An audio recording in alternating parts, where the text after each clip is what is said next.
Bonjour tout le monde. Alors, la vidéo du jour a pour but de vous montrer comment apprendre à votre chien à rester en dehors d'une pièce. Je ne sais pas vous, mais moi personnellement, mes chiens ils ont le droit d'aller partout.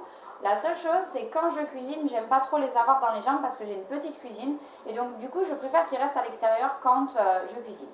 Donc bien évidemment, mes chiens ils connaissent déjà ça, mais je vais vous montrer comment construire. Alors déjà, première chose, vous allez remarquer que j'ai mis un petit repère au sol avec tout simplement une bande de scotch. Vous pouvez utiliser du scotch de carrossier ou vous pouvez utiliser du scotch de peintre, ça va très très bien aussi. L'idée c'est de juste faire un repère visuel au chien. Vous allez vous préparer une petite boîte avec des récompenses alimentaires, peu importe, les croquettes, des bonbons, ce que vous voulez. Donc moi mes chiens ils sont maintenant au cru, donc de toute façon je n'utilise plus de croquettes.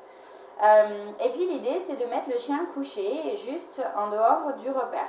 Donc sachant que mon signal maintenant c'est out, c'est-à-dire que quand je leur dis out, ils savent qu'ils doivent sortir de la cuisine.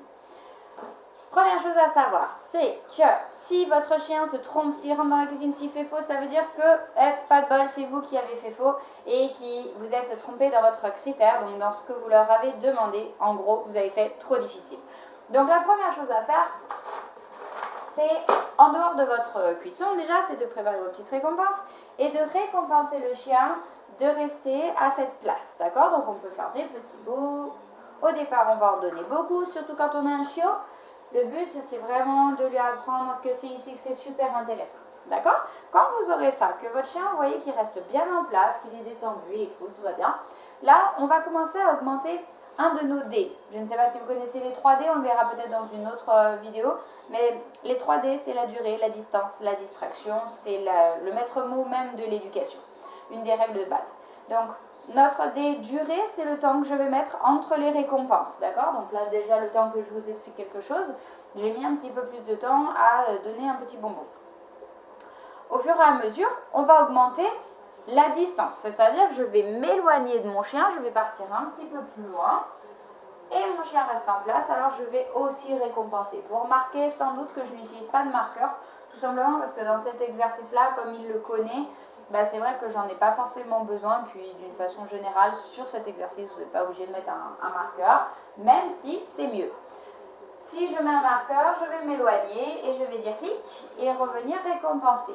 Ou si jamais vous savez viser, vous pouvez envoyer à distance, clic et récompenser. Si vous ne savez pas viser, c'est risqué parce que si vous envoyez trop loin, le chien il va bouger ou trop près, il va bouger aussi. On a notre durée, on a notre distance. Je vais commencer à rajouter de la distraction. Donc la distraction, ça va être le fait de pouvoir aller toucher ma popote, donc parce que je suis en train de préparer les friandises de mes chiens, vous voyez, c'est vert parce qu'il y a de la spiruline et des épinards dedans. Et en fait, je suis en train de préparer leurs friandises. Donc l'idée, c'est que je puisse préparer mes friandises tranquillement sans que mon chien vienne dans la pièce.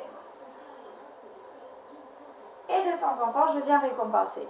Donc bien évidemment, quand on a un chiot, un jeune chien ou un chien qui ne connaît pas, on met moins longtemps entre les récompenses, hein, d'accord? Là, c'est juste que je fais comme ça pour que vous puissiez avoir une vidéo complète, sans qu'elle dure 3 heures.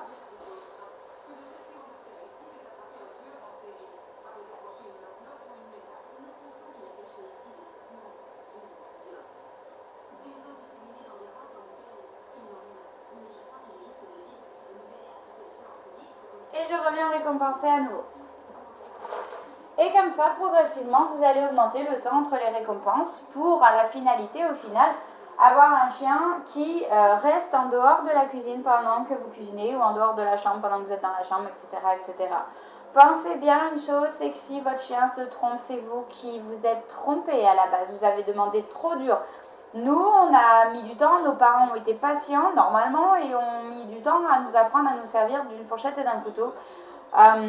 L'idée c'est de faire pareil, c'est de laisser le temps au chien d'apprendre et de comprendre ce qu'on attend de lui et de pas toujours le sereiner de il fait faux et puis c'est lui qui est bête et puis c'est lui qui se trompe parce que non, nos animaux ne sont pas bêtes, ce sont des super animaux comme on dit.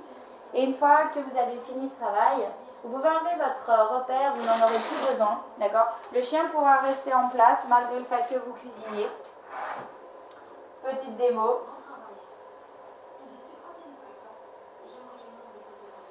Je vais bouger la caméra parce que sinon vous n'allez pas me croire que je suis en train de cuisiner. Donc mon chien là-bas, hop. Et puis moi, je suis en train de préparer mes petites friandises. Voilà, j'espère que cette vidéo vous sera utile. Et puis je vous souhaite une bonne journée. Vidéo du jour, bonjour!